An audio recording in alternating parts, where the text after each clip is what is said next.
Hey, this is Harlan with another college tip. Talk about talking. So if you're a student, talk to your parents about how often they expect you to call or text or whatever. And if you're a parent, you can have this conversation with your kid.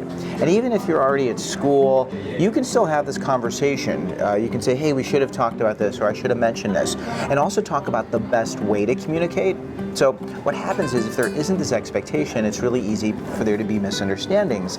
There was this one student who told me a story about her mom who was super sweet, and the mom kept calling and texting, and the daughter was being nice, and then eventually the daughter started to get really annoyed, but she didn't want to say anything because her parents are paying for college, until one day the mom called again and the daughter's like, just please stop calling. And that was really, the daughter apologized because she really didn't mean to have that outburst.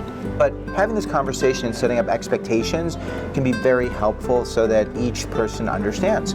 Also, knowing the best way to communicate, whether it's like text or call or Snapchat. There was one mom who told me a story about her son who, like, the son was not responding. Like, he was totally not responding.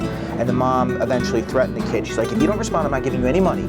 And the kid responded, and she said, listen, I need to book these airline reservations. You're not getting back to me. You can't do that. And he said, Mom, just send me a note on Snapchat. So the mom sent him a note on Snapchat, and boom, they were able to communicate. It was really easy. So how often should you communicate?